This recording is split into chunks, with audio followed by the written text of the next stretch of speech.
죽은 귀신 밥 차려줄 시간에 방 빼고 월세나 준비해.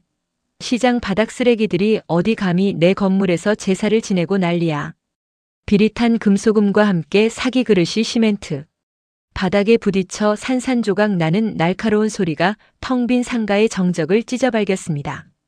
정성껏 고아낸 뽀얀 사골 국물이 차가운 바닥 위로 왈칵 쏟아졌습니다. 정심이 어제 저녁부터 밤을 꼬박 새워가며 핏물을 빼고 뜬 눈으로 불 조절을 해가며 정성을 다해 끓여낸 국물이었습니다. 35년 전 그 끔찍했던 청운시장 대형 화재로 목숨을 잃은 이름 모를 은인과 이웃들을 기리기 위해 차려낸 작지만 너무나도 무거운 제사상이었습니다.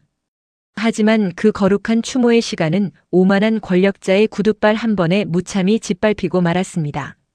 쏟아진 국물 위로 무너져 내린 정심의 귓가에 서늘하고도 규칙적인 구두굽 소리가 다가왔습니다. 뚜벅, 뚜벅. 칠흑같이 어두운 자정. 인적이 완전히 끊긴 수도권 외곽의 낡은 구도심 상가. 그 비좁은 반찬 가게 안에는 오직 두 사람뿐이었습니다. 상황을 중재할 이웃도 없는 완벽하게 고립된 장소였죠. 그 지독한 침묵 속에서 악덕 건물주 장태산 회장은 수백만 원짜리 명품 구두로 바닥에 나뒹구는 나물과 전 조각을 천천히 지식이기 시작했습니다. 내 말이 말 같지가 않아? 이딴 구질구질한 의식치를 시간에 인감도장이나 찍으라고 했을 텐데 내 인내심도 이제 한계라는 생각 안 들어? 장태산의 목소리에는 일말의 동정심도 인간에 대한 최소한의 예의도 존재하지 않았습니다. 오직 제멋대로 굴러가지 않는 재개발 사업에 대한 짜증과 자신의 발밑에 엎드린 약자를 향한 노골적인 경멸만이 가득했습니다. 그는 품 안에서 구겨진 퇴거 합의서를 꺼내어 정심의 머리 위로 툭 집어 던졌습니다. 종이 뭉치가 정심의 뺨을 거칠게 때리고 바닥에 고인 국물 위로 떨어졌습니다. 정심은 바들바들 떨리는 손으로 차가운 바닥을 짚었습니다. 형광등 불빛 아래 정심의 손등 위로 35년 전 화재 당시 입었던 흉측한 화상 흉터가 적나라하게 드러났습니다. 가죽처럼 딱딱하게 굳어버린 그 거칠고 투박한 손. 평생을 기름과 물속에서 보내며 굳은 살이 훈장처럼 박힌 그 손으로 정심은 낡은 앞치마 주머니를 필사적으로 뒤적였습니다. 회장님, 제발 한 번만 봐주십시오. 제가 장사 마치고 밤마다 파지까지 주워가면서 어떻게든 이번에 올리신다는 월세 인상분 다 맞춰놨습니다. 이거 보시면 제 진심을 좀 알아주실까 해서. 정심의 손에 들린 것은 기름때가 묻어 꼬깃꼬깃해진 낡은 종이봉투였습니다. 노란 고무줄로 칭칭 감긴 봉투 안에는 매일 새벽 3시에 일어나 채소를 다듬고 반찬을 버무리며 10원 한 장 아껴가며 모아온 만원짜리 지폐들이 빼곡히 들어있었습니다. 지폐 한 장 한 장마다 고소한 참기름 냄새와 아들 도준을 위해 버텨온 어미의 처절한 세월이 녹아있었죠. 하지만 장태산은 정심이 내민 그 눈물겨운 봉투를 보더니 코웃음을 터뜨렸습니다. 그러고는 매몰차게 손등으로 봉투를 쳐서 날려버렸습니다. 치워. 냄새나니까. 툭 소리와 함께 고무줄이 끊어지며 만원짜리 지폐 수십 장이 엎질러진 사골 국물 위로 낙엽처럼 흩어졌습니다. 기름진 국물을 머금은 돈들이 바닥에 쩍쩍 달라붙는 소리가 정심의 심장을 난도질했습니다. 돈? 내가 모은 그 구질구질한 종이 쪼가리가 돈으로 보여? 내 건물. 벽돌 한 장값도 안 되는 푼돈으로 어디서 알박기 행세야? 장태산은 무릎을 굽히고 앉아 정심과 눈을 맞췄습니다. 명품 수투에서 풍기는 차가운 향수 냄새가 가게 안에 소박한 음식 냄새를 비웃듯 덮쳐왔습니다. 그의 손목에서 번쩍이는 다이아몬드 시계는 정심의 초라한 가게 전체를 사고도 남을 만큼 찬란하게 빛나고 있었습니다. 가난 냄새. 넌 내 몸에서 나는 그 지독한 냄새가 안 맡아지냐? 너 같은 것들. 몸에서 나는 가난 냄새가 내 건물을 썩게 만든단 말이야. 이 신성한 내 건물에 귀신밥을 차려? 당장 내일 아침까지 짐 싸서 나가. 한 인간이 평생을 바쳐 일궈온 노동의 가치를 송두리째 부정하는 폭력이었습니다. 차가운 시멘트 바닥에 엎드린 채 정심은 핏기 없는 손으로 젖어버린 지폐들을 한 장 한 장 주워 담기 시작했습니다.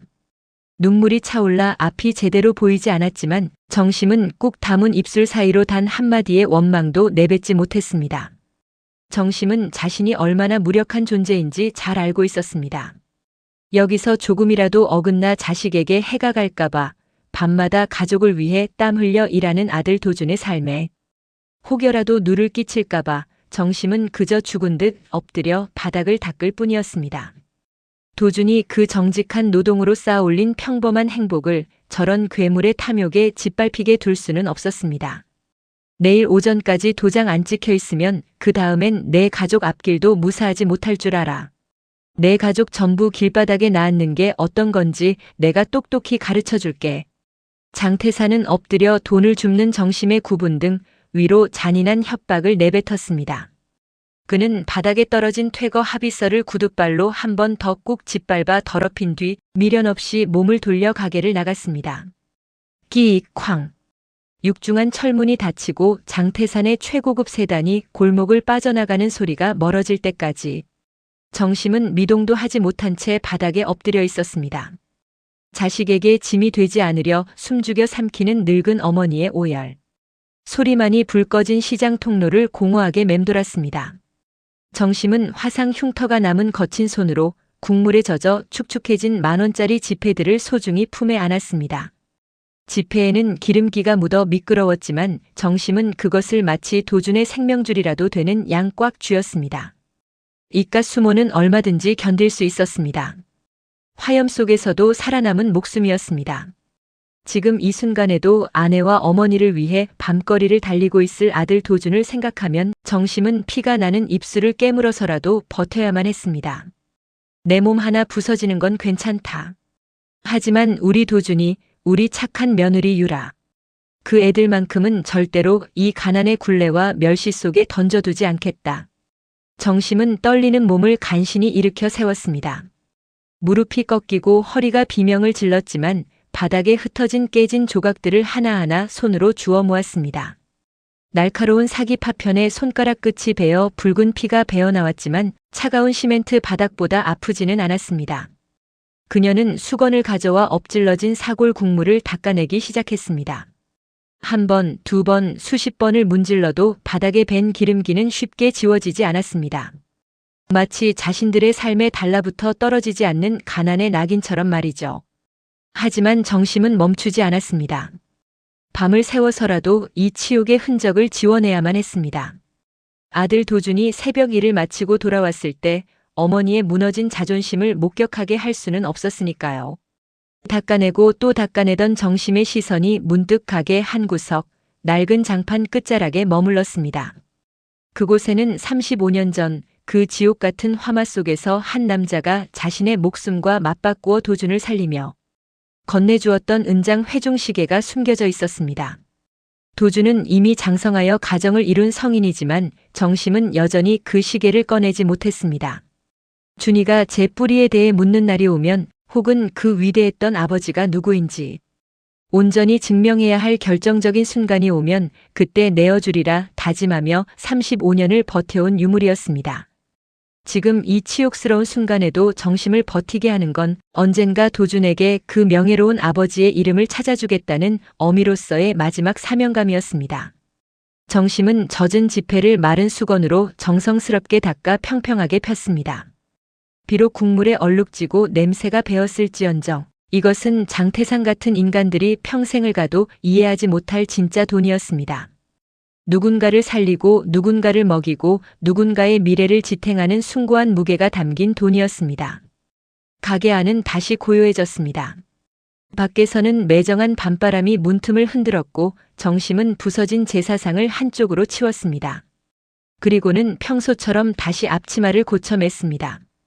어머니는 젖은 돈봉투를 품 안 깊숙이 갈무리하며 다시 걸레를 들었습니다. 씻어낼 수 없는 치욕을 닦아내듯 정심은 바닥을 박박 문질렀습니다. 깨진 파편에 베인 손가락에서 피가 났지만 통증조차 느껴지지 않았습니다. 오직 자식들을 지켜야 한다는 일념 하나로 늙은 어머니는 차가운 새벽 공기 속에서 홀로 밤을 지새우고 있었습니다. 가장 어두운 밤이 지나야 새벽이 오듯 정심은 자신들에게 닥친 이 잔인한 시련을 묵묵히 온몸으로 받아내고 있었습니다. 그녀의 뒷모습은 작고 초라해 보였지만 그 안에는 자식을 위해서라면 그 어떤 고통도 감내하겠다는 강인한 모성애가 굳은 살처럼 단단하게 자리 잡고 있었습니다. 뼈속까지 스며드는 매서운 새벽바람이 낡은 패딩 점퍼의 지퍼 틈새를 사정없이 파고듭니다. 도주는 창백하게 질린 입술을 짓씹으며 얼어붙은 아스팔트 위에 낡은 운동화를 내디딥니다. 입김이 하얗게 부서지는 자정, 남들이 가장 깊은 잠에 빠져 따뜻한 이불 속 온기를 누릴 때 그의 고단한 하루는 비로소 본격적인 시작을 알립니다. 대리운전 기사라는 직업은 그에게 수면 부족과 싸워야 하는 몸을 깎는 고된 노동이지만 동시에 화려한 도시의 가장 어두운 이면을 조용히 관찰할 수 있는 낮은 막루와도 같았습니다. 그는 오늘도 수억 원을 호가하는 최고급 수입 세단의 운전대를 잡습니다. 손끝에 닿는 매끄럽고 부드러운 가죽의 감촉, 코끝을 스치는 비싼 방향제와 시가 향기. 외부의 소음조차 완벽하게 차단된 이 안락하고 화려한 공간은 결코 도준의 것이 아닙니다.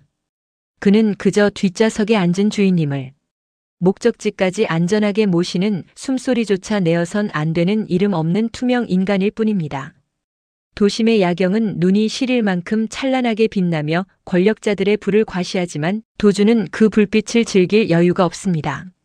그는 그저 낡은 차창 밖으로 무심하게 스쳐 지나가는 차가운 가로등 불빛을 응시하며 묵묵히 핸들을 돌립니다. 새벽 1시 화려한 네온 사인이 꺼지지 않은 강남의 한 고급 일식집 앞. 도준이 몰고 있는 차 뒷좌석에 술 기운을 잔뜩 머금은 한 남자가 거친 숨을 내쉬며 올라탑니다. 그는 장태산 회장의 은밀한 비자금을 관리하는 핵심 브로커 김 실장이었습니다. 값비싼 양주 냄새가 좁은 차 안을 순식간에 채웁니다. 김 실장은 룸미러 너머의 도준과 눈 한 번 마주치지 않은 채 마치 자동차에 달린 음성 인식 기계에 명령하듯 거만하고 퉁명스럽게 지시를 내립니다. 기사님, 쓸데없이 룸미러 기웃거리지 말고 조용히 앞만 보고 갑시다. 운전에만 집중해요. 오만함이 뚝뚝 묻어나는 목소리가 차 안의 정적을 날카롭게 깨뜨립니다. 그때 김 실장의 품에서 휴대전화가 진동과 함께 요란하게 울립니다. 화면에 선명하게 뜬 발신자 이름은 장태산 회장. 도준의 예리한 눈이 룸미러를 통해 그 세 글자를 정확하게 포착합니다. 우리 동네 상가 건물주이자 최근 악랄한 재개발 문제로 어머니를 지독하게 괴롭히며 숨통을 조이던 바로 그 이름입니다. 방금 전까지 오만하게 굴던 김 실장이 흠칫 놀라며 황급히 옷깃을 여미고 자세를 고쳐잡습니다. 그는 최대한 목소리를 낮춰 은밀하게 전화를 받습니다. 예, 장 회장님. 지금 이동 중입니다. 말씀하신 블루오션 송금건은 제가 지금 바로 승인하겠습니다. 예, 기록 남지 않게 해외 계좌로 분산 처리해뒀습니다. 걱정 마십시오. 김 실장은 전화를 끊자마자 무릎 위에 놓아둔 태블릿 PC를 켜고 어떤 복잡한 도표와 숫자들을 바쁘게 검토하기 시작합니다. 차가 터널 속의 짙은 어둠을 지나는 짧은 찰나, 일정한 간격으로 켜진 터널의 노란 조명빛과 어둠이 교차합니다. 그 순간 차창에 반사된 태블릿 화면이 룸미러를 통해 도준의 시야에 날카로운 화살처럼 날아와 꽂힙니다. 블루오션 파이낸셜 해외 송금 계좌 480-2710-0934. 도준의 눈동자가 아주 미세하게 떨립니다. 1초도 채 되지 않는 찰나의 순간이었지만 건물주 장태산과 직접적으로 연결된 블루오션이라는 명칭, 그리고 12자리의 복잡한 계좌번호가 도준의 뇌리에 정밀한 사진처럼 완벽하게 박힙니다. 도준은 당장 이것이 법적으로 무엇을 의미하는지 깊게 파고들어 생각하지 않습니다. 그저 수십 년간 이어져 온 끈질긴 습관처럼 뇌의 가장 깊숙한 저장고에 그 숫자들을 오류 없이 밀어넣을 뿐입니다. 도대체 어떻게 이런 비상한 일이 가능할까요? 그것은 35년 전 청운시장 대형 화재가 모든 것을 잿더미로 집어삼키던 아비규환의 현장에서 시작되었습니다. 시뻘건 불길이 밤하늘을 덮고 매캐한 연기 속에서 비명과 절규가 난무하던 그 지옥. 무너져 내리는 불타는 천장 아래서 꼼짝없이 목숨을 잃을 뻔한 정심을 구한 건 찰나의 순간. 몸을 던져 정심을 밀어내고 대신 거대한 기둥에 깔린 한 남자였습니다. 기둥에 깔려 피투성이가 된 채 죽어가던 남자의 품에는 놀랍게도 상처 하나 없는 3살배기 아이가 안겨 있었습니다. 자신의 목숨과 맞바꿔 정심을 살려낸 남자는 숨이 멎어가는 고통 속에서도 은장 회중시계 하나와 아이를 정심의 품에 억지로 밀어넣었습니다. 그것은 자신을 대신해 이 아이를 살려달라는 무언의 유언이었죠. 정심은 자신을 살려준 생명의 은인에게 보답하기 위해 살점이 타 들어가는 끔찍한 고통 속에서도 그 남의 아이를 꼭 껴안고 사선을 넘었습니다. 그녀는 전신에 심한 화상을 입고도 자신의 목숨을 살려준 은인의 핏줄인 도준을 제배 아파 낳은 자식처럼 거두어 키웠습니다. 하지만 화마가 남긴 흔적은 길고도 잔인하게 그들의 삶을 갉아먹었습니다. 세월이 흘러 도준이 겨우 7살 무렵 정심이 화상 후유증과 과도한 노동으로 쓰러져 사경을 헤매게 되죠. 차가운 골방에 쓰러진 어머니의 거친 숨소리를 들으며 어린 도준은 약값을 구하기 위해 맨발로 살얼음이 언 시장 바닥을 뛰어다니며 구걸을 시작했습니다. 우리 엄마 좀 살려주세요. 제발 100원만 도와주세요. 동상에 걸려 붉게 부어오른 손을 내밀며 동량을 해 자신을 거두어준 정심의 목숨을 다시 살려낸 건 어린아이의 처절하고 숭고한 보은이었습니다. 그 험난하고 자비 없는 시장 바닥에서 살아남기 위해 도준은 지나가는 사람들의 구두, 굽소리만 듣고도 성향을 파악해야 했고 지갑이 열리는 찰나의 순간에 지폐의 색깔과 동전의 개수를 외워야 했습니다. 상인들의 사소한 대화와 물건의 가격까지 모두 눈에 담아야만 사기를 당하지 않을 수 있었습니다. 한 번 본 것은 절대 잊지 않아야 굶지 않을 수 있었기에 그에게 기억은 타고난 천재적 재능이 아니라 오직 생존을 위한 처절한 본능이었습니다. 사진을 찍듯 각인하는 습관은 그렇게 도준의 뼈와 살이 되어 삶의 일부로 굳어졌습니다. 새벽 일을 모두 마치고 돌아온 비좁은 상가 뒷방. 평소라면 낡은 벽시계의 초침 소리만 들리며 깊은 잠에 빠져 있어야 할 시간인데 오늘따라 집안 분위기가 무겁고 심상치 않습니다. 굳게 닫힌 반찬 가게 안쪽에서 찰박거리는 물소리와 함께 무언가를 거칠게 문질러 닦아내는 소리가 끊임없이 들려옵니다. 어머니, 이 시간에 안 주무시고 뭐 하세요? 도준이 겉옷을 벗다 말고 의아해하며 다가가자 어둠 속에서 바닥을 닦던 정심이 소스라치게 놀라며 구분 등을 황급히 돌립니다. 그녀의 옆에는 유라가 깨진 사기 그릇 파편을 묵묵히 줍고 있습니다. 유라는 변호사라는 어엿한 직업을 가졌음에도 늘 낡은 정장을 입고 시어머니의 꾸준히 일을 군말 없이 돕는 아내입니다. 도준은 대리기사인 자신과 결혼해 가난한 집안의 무거운 짐을 불평 한마디 없이 묵묵히 함께 짊어지는 유라에게 늘 가슴 한구석 깊은 고마움과 애틋한 미안함을 품고 있었습니다. 아무것도 아니다. 국 냄새가 장판에 좀 배어서 바닥 좀 닦느라고 그랬어. 피곤할 텐데 얼른 들어가서 쉬어라. 애써 평온을 가장하는 정심의 목소리는 미세하게 그러나 분명하게 떨리고 있었습니다. 도준의 날카로운 시선이 바닥에 길게 번진 뽀얀 사골 국물, 자국과 구둣발에 지시기듯 짓밟힌 전 조각들에 머뭅니다. 그리고 황급히 고개를 돌린 정심의 붉게 충혈된 눈가와 덜덜 떨리는 거친 손마디를 놓치지 않습니다. 단순히 실수로 국을 쏟았다고 하기엔 집안의 감도는 정적이 목을 조르듯 지나치게 무겁고 서늘합니다.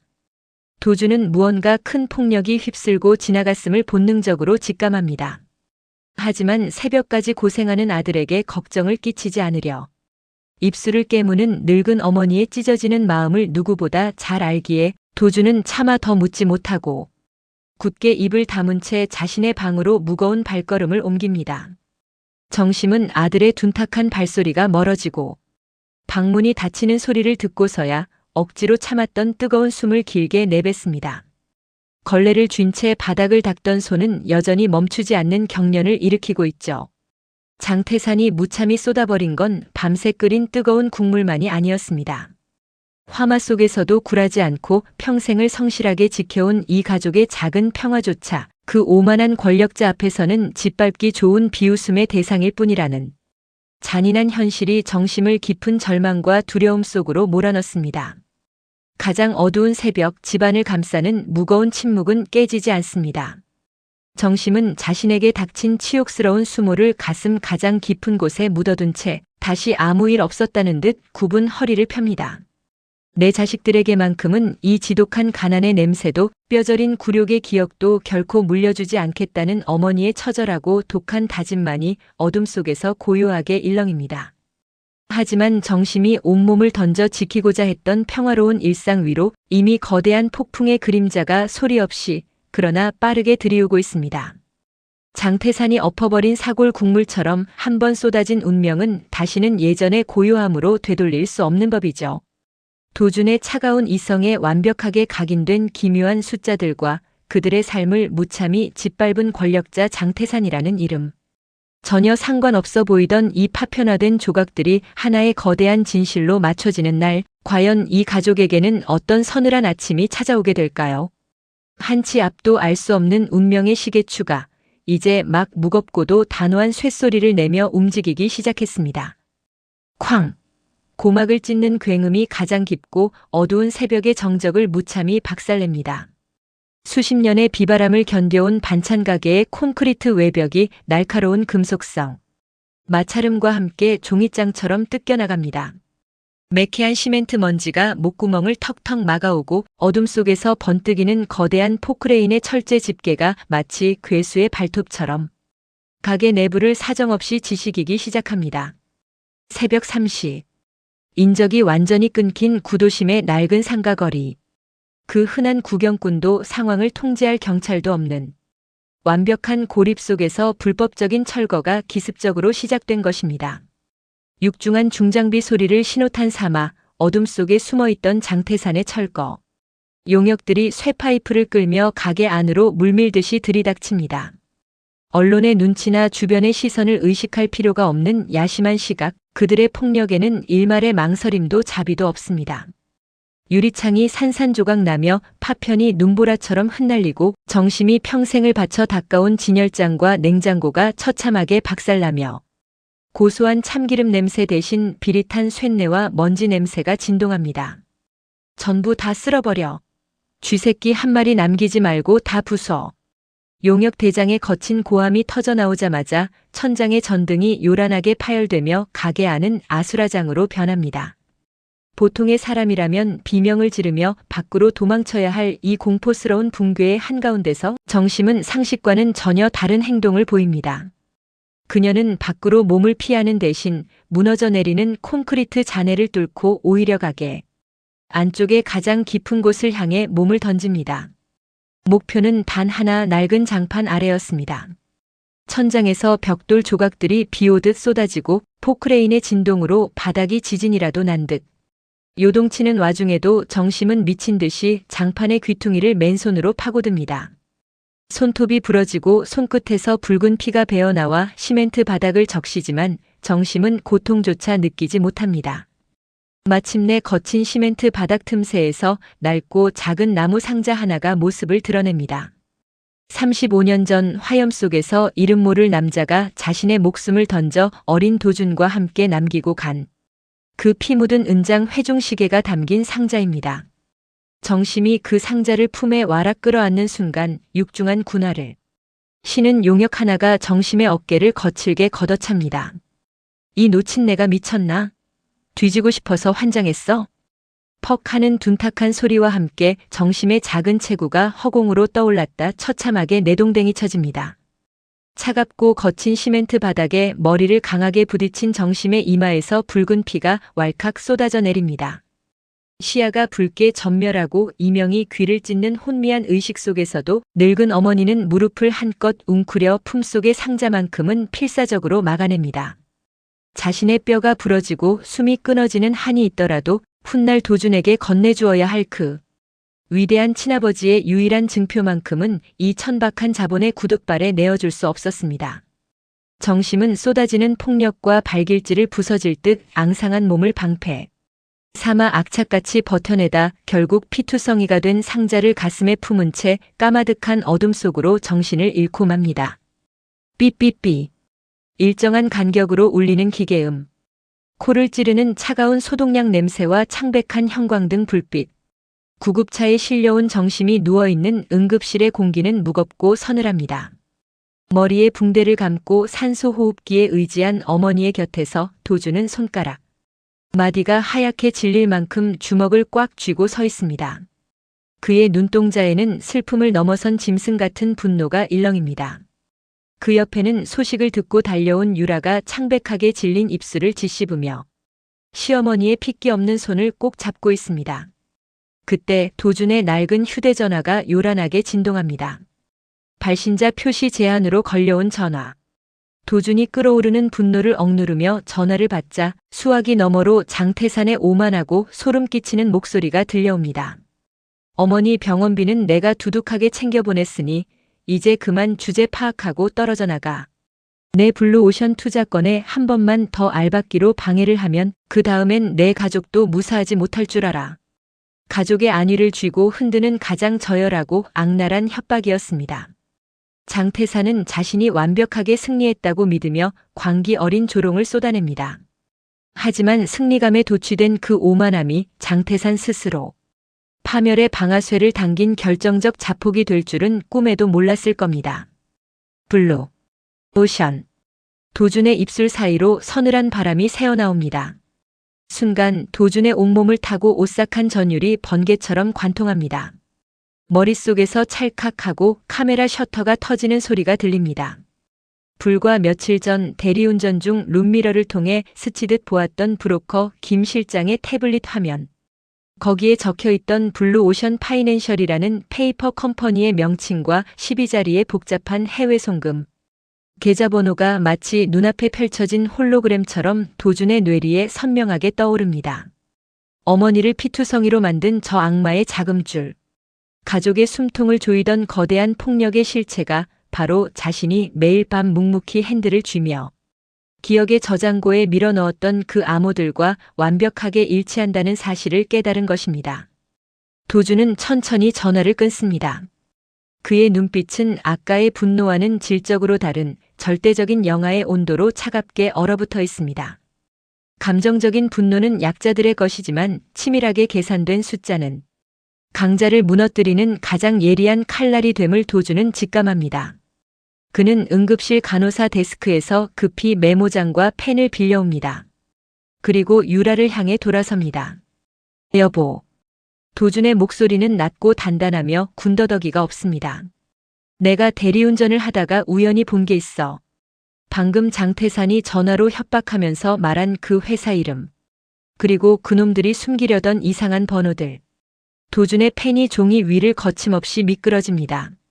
단 한 치의 망설임도 단 한 자리의 오차도 없이 영문 철자와 12자리의 숫자가 완벽하게 적혀 내려갑니다. 당신은 법을 아는 사람이잖아. 이 불법적인 연결고리. 당신이 어떻게든 찔러볼 수 있을까? 도준은 자신이 기억해낸 모든 암호가 적힌 메모지를 유라의 손에 꽉 쥐어줍니다.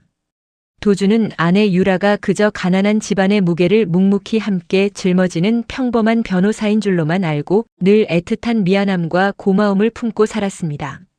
하지만 사실 유라는 국내 최고의 로펌에서 은밀한 비자금 사건들을 전담해 온 날카로운 수석 파트너 변호사였습니다. 투박하고 거친 남편의 손에서 건네받은 메모지를 내려다보던 유라의 두 눈이 미세하게 커집니다. 베일에 쌓여있던 그녀의 전문가적인 직감이 남편이 건넨 이 숫자들이 가진 파괴적인 폭발력을 단번에 꿰뚫어 본 것입니다. 감춰왔던 본능이 깨어난 유라의 눈빛은 이미 단순한 며느리가 아닌 거대한 권력을 심판할 냉혹한 법조인의 그것으로 변해 있었습니다. 그때였습니다. 병상에 누워있던 정심이 거칠고 탁한 숨을 내뱉으며 서서히 의식을 잃어가던 눈을 번쩍 뜹니다. 어머니. 도준과 유라가 다급히 병상으로 다가갑니다. 정심은 산소 마스크를 거칠게 밀어내고 무너지는 잔해 속에서도 끝까지 품에서 놓지 않았던 그 낡은 나무 상자를 피투성이가 된 손으로 꺼내어 유라의 품에 떨리듯 안겨줍니다. 상자 겉면에는 정심이 흘린 붉은 피가 선명하게 말라붙어 있습니다. 유라야. 정심의 목소리는 끊어질 듯 약했지만 그 안에 담긴 의지만은 바위처럼 단단했습니다. 내가 이번에 무너지는 가게에서 죽을 고비를 넘기며 뼈저리게 알았다. 우리 준이를 살려주신 그 훌륭한 분. 우리 준이는 자기 아버지가 어떤 분인지 이름 석자도 여태 모르고 살았구나. 내가 혹여라도 눈을 감으면 이 아이는 평생 자신을 대신해 목숨을 바친 진짜 아버지가 누군지도 모른 채 살 텐데. 정심의 거친 손이 며느리 유라의 손등을 꽉 움켜줍니다. 넌 법을 아는 똑똑한 변호사니까 이 시계를 단서로 우리 준이 아버지가 어떤 분이셨는지 꼭 찾아다오. 불길 속에서 자기 목숨을 던져 남을 구한 의로운 분의 자식이다. 억울하게 짓밟혀도 되는 목숨이 아니란 걸 내가 꼭 찾아주어야 해. 그것은 죽음의 문턱에서 깨달은 아들을 향한 늙은 어머니의 마지막 도리이자 35년간 짊어져온 피 맺힌 숙제의 양도였습니다. 정심이 전해준 상자를 조심스럽게 연 유라의 시선이 낡은 은장 회중시계에 머뭅니다. 시계의 표면에는 35년 전의 검붉은 혈흔이 화석처럼 굳어있고 그 중심에는 복잡하고 정교한 문양이 새겨져 있었습니다. 평범한 시장 상인인 정심의 눈에는 그저 화려한 무늬로만 보였겠지만 유라의 눈에는 달랐습니다. 재계 최상위층의 비자금을 쫓아왔던 수석 변호사 유라는 단번에 그 표식을 알아봤습니다. 일반인들은 평생을 가도 볼 수 없는 대한민국 경제를 쥐고 흔드는 거대 가문들 사이에서만 은밀하게 쓰이는 독점적인 상징이었습니다. 시계의 문양을 확인한 유라의 눈빛이 순간 평범한 며느리의 애처로움을 완전히 벗어던지고 서늘하고 매섭게 돌변합니다. 남편 도준이 쥐어준 자금줄의 심장을 찌를 숫자들과 시어머니, 정심이 목숨을 걸고 지켜낸 거대 가문의 증명서, 오만한 자본의 폭력에 철저하게 유린당했던 이 가족이 마침내 서로의 조각을 하나로 맞추며 거대한 반격의 무기를 완성한 것입니다. 슬픔과 굴욕의 시간은 끝났습니다. 가해자는 승리감에 취해 자만하고 있지만 시멘트 바닥에 흘린 약자들의 피는 이미 그들의 성벽을 무너뜨릴 가장 치명적인 도화선에 불을 붙였습니다. 압도적인 단죄의 결의를 품은 도준과 유라의 차가운 시선이 어둠이 걷히는 응급실의 창밖을 향하며 핏빛 사이다 복수의 서막이 마침내 무겁게 오르고 있습니다. 만년필의 날카로운 촉이 두꺼운 고급 양피지 위를 스치는 소리만이 넓은 회의실을 채웁니다. 수천억 원의 뭉칫돈이 오가는 거대한 계약. 도심이 한눈에 내려다 보이는 52층 그룹 본사. 최고층 회의실은 최고급 시가 냄새와 샴페인의 달콤한 향기로 가득합니다. 장태산 회장의 입가에는 승리감에 도취된 비릿한 미소가 걸려있죠. 눈에 가시 같았던 낡은 반찬 가게는 어젯밤 포크레인으로 무참히 짓밟아버렸고 마지막 남은 재개발 부지의 권리마저 그의 소나귀에 완벽하게 들어왔습니다. 이제 이 서류의 마지막 서명만 남기면 페이퍼 컴퍼니 블루오션을 통한 자금, 세탁과 함께 장태산의 제국은 영원한 철옹성이 될 터였습니다. 회장님 축하드립니다. 드디어 모든 설계가 끝났습니다. 도열한 임원들과 법무팀 변호사들이 아부 섞인 인사를 건넵니다. 장태산이 만족스러운 숨을 내뱉으며 서명란에 펜을 가져다 대는 바로 그 찰나였습니다. 쾅! 육중한 마호가니 원목 문이 거칠게 열리며 회의실의 나른한 공기가 산산조각 납니다. 구둣발 소리가 대리석 바닥을 차갑게 울리며 회의실 안으로 거침없이 쏟아져 들어옵니다. 그 선두에는 검은색 정장을 빈틈없이 차려입고 등 뒤로 수십 명의 검찰, 수사관과 금융감독원 감사팀을 대동한 한 여자가 서 있습니다. 바로 도준의 아내 유라였습니다. 늘 색바랜 낡은 옷을 입고 시어머니의 반찬 장사를 돕던 초라한 며느리의 모습은 온데간데 없습니다. 한치의 흐트러짐도 없는 서늘한 눈빛, 압도적인 카리스마를 뿜어내는 그녀의 가슴에는 대한민국 최고 대형 로펌의 수석, 파트너 변호사 배지가 차갑게 빛나고 있습니다. 지금 뭐 하는 짓이야? 경호원들 당장 안 부르고. 장태산이 핏대를 세우며 고함을 치지만 그의 뒤에 병풍처럼 서 있던 기업, 법무팀 변호사들의 얼굴은 이미 사색이 되어 있습니다. 법조계에서 피도 눈물도 없는 사신으로 불리는 유라의 진짜 정체를 그들은 너무도 잘 알고 있었기 때문입니다. 인사는 생략하겠습니다. 장태산 회장님. 유라의 목소리는 얼음장처럼 차갑고 단호합니다. 그녀는 수십 명의 임원이 지켜보는 한가운데로 걸어 들어가 들고 있던 두꺼운 서류철을 테이블 위로 가차없이 내던집니다. 해외 페이퍼 컴퍼니 블루오션 파이낸셜을 통한 3천억 원대 비자금 조성 및 조세 포탈. 그리고 불법 철거를 사주한 폭력 행위 등 처벌에 관한 법률 위반. 방금 전 법원으로부터 모든 계좌 동결 및 압수수색 영장이 발부되었습니다. 장태산의 눈동자가 지진이라도 난 듯 격렬하게 흔들립니다. 절대 꼬리가 잡힐 리 없다고 과신했던 해외 은닉 계좌였습니다. 어떻게 하루아침에 저 완벽한 장부가 완성될 수 있었는지 그는 도저히 이해할 수 없었죠. 하지만 유라는 알고 있습니다. 남편 도준이 건네준 단 한 장의 메모지. 그 짧은 찰나에 룸미러를 통해 스치듯 보았던 12자리의 계좌번호와 영문. 철자들은 단 하나의 오차도 없이 완벽했습니다. 도준의 처절한 생존 본능이 만들어낸 절대 기억력이 핵심 자금줄의 심장을 찔렀고 유라의 거대한 정보망과 법적 권한이 그 검은 자금줄을 철저하게 끊어버린 것입니다. 헛소리 마. 그깟 쪼가리 몇 장으로 날 올가맬 수 있을 줄 알아? 대한민국 경제가 누구 손에 달렸는지 똑똑히 보여주마. 궁지에 몰린 짐승처럼 장태산이 악을 씁니다. 아직 그에게는 막대한 재력과 권력이라는 방패가 남아있다고 믿는 오만함이 번뜩입니다. 유라는 그 발악을 조용히 지켜보다가 비웃음조차 섞이지 않은 건조한 시선으로 그를 내려다봅니다. 당신의 그 알량한 제국이 애초에 누구의 피를 빨아먹고 세워진 건지 똑똑히 보여드리죠. 유라가 품에서 투명한 증거물 봉투 하나를 꺼내 테이블 위로 올립니다. 그 안에는 어젯밤 포크레인이 휩쓸고 간 참혹 한 잔의 속에서 시어머니 정심이 피투성이가 된 채 지켜냈던 낡은 은장 회중시계가 들어있었습니다. 시계를 본 순간 맹수처럼 날뛰던 장태산의 숨이 턱 막힙니다. 그의 얼굴에서 순식간에 핏기가 가시며 시체처럼 창백해집니다. 35년 전 그 지옥 같았던 화염 속에서 자신이 버려두고 도망쳤던 바로 그 시계. 대한민국 경제의 초석을 다졌던 진짜 거인, 그가 형님이라 부르며 따르다 배신했던 원래 주인의 문양이 뚜렷하게 새겨진 유품이었습니다. 장태산은 도준이 3살 때 부모를 잃은 고아라는 사실도 시장 바닥에서 구걸하던 아이였다는 사실도 전혀 알지 못합니다.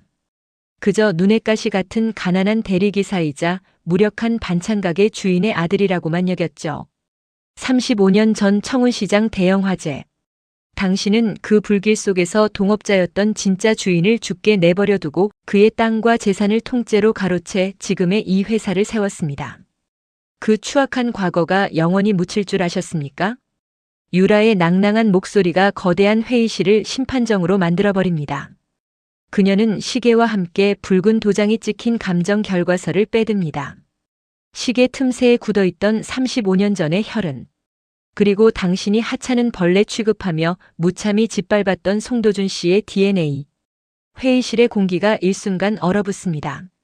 침을 삼키는 소리조차 들리지 않는 완벽한 정적 속에서 유라가 장태산의 두 눈을 똑바로 응시하며 선고를 내립니다. 두 사람의 DNA가 99.9% 일치한다는 법의학적 증명서입니다. 장태산 회장.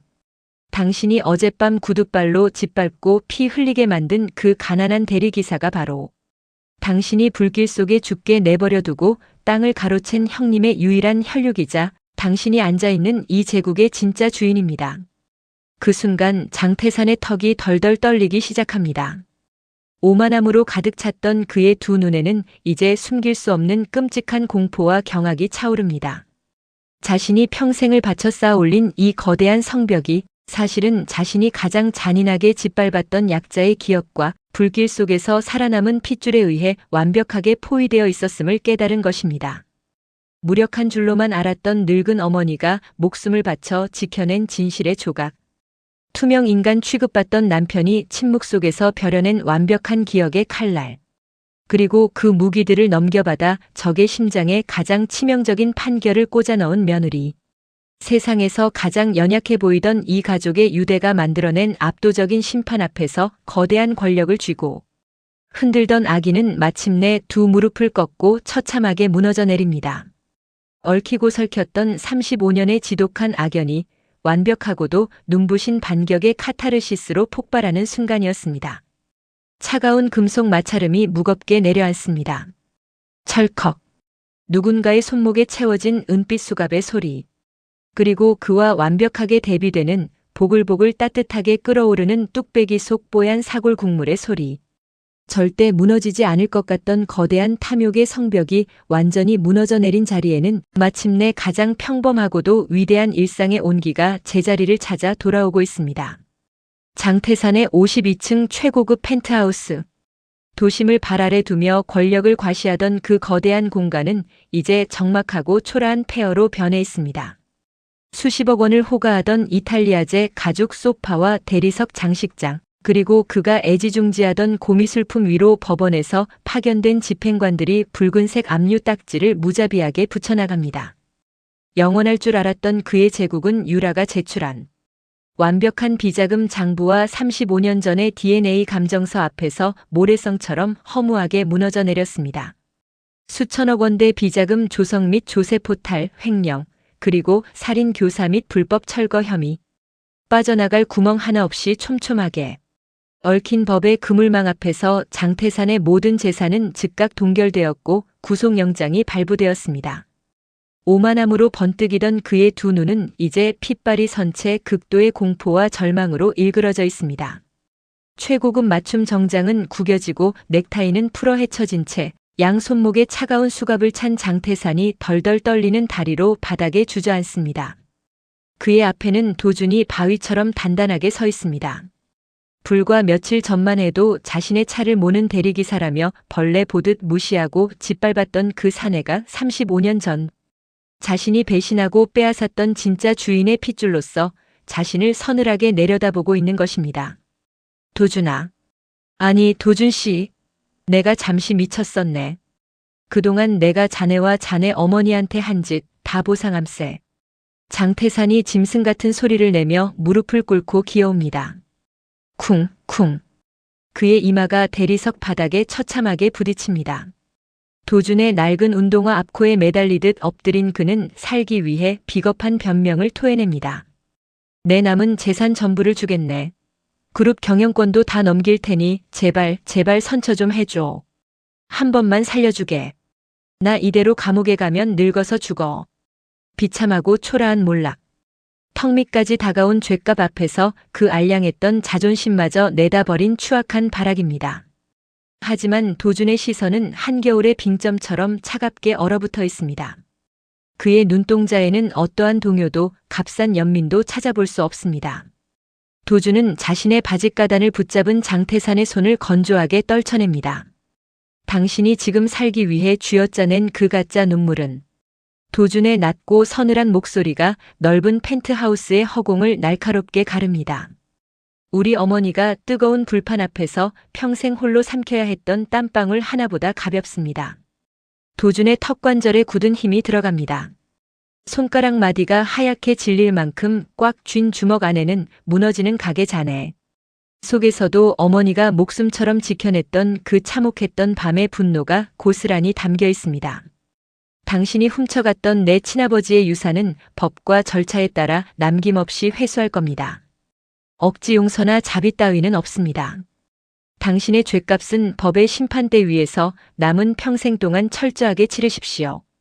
단호하고 자비 없는 축객령이었습니다. 도준은 망설임 없이 뒤돌아섭니다. 검찰 수사관들에게 양팔을 결박당한 채 질질 끌려나가는 장태산의 처절한 절규가 복도를 울리지만 도준의 발걸음은 단 한치의 흔들림도 없습니다.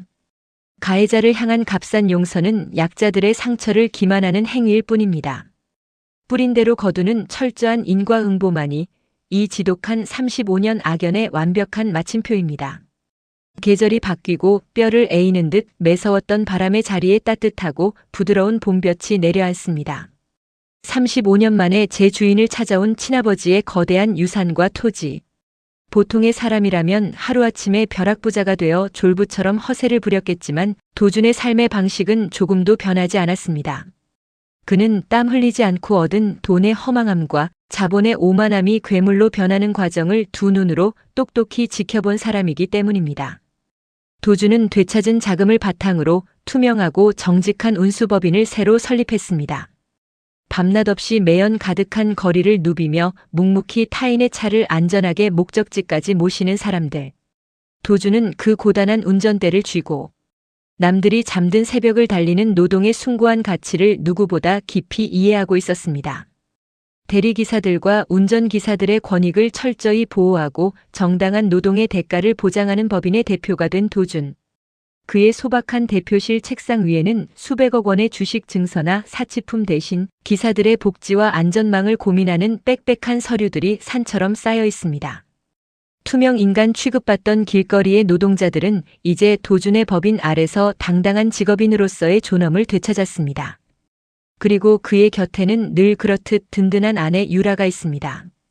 법의 여신처럼 냉혹하게 비자금 사건을 파헤쳐 적의 심장을 찔렀던 대형 로펌의 수석 변호사 유라. 그녀는 거대한 승소 이후에도 화려한 명성에 취하지 않고 도준의 운수법인과 소외된 노동자들을 지키는 가장 견고한 법적 울타리로 남았습니다. 따뜻한 미소를 머금은 채 도준의 맞은편에 앉아 계약서를 꼼꼼히 검토하는 그녀의 모습은 이 가족의 일상이 얼마나 단단하게 뿌리내렸는지를 보여줍니다. 같은 시각 구도심의 낡은 상가거리. 포크레인에 무참히 짓밟히고 처참하게 박살났던 바로 그 자리에 깨끗하고 반듯한 새간판이 걸렸습니다.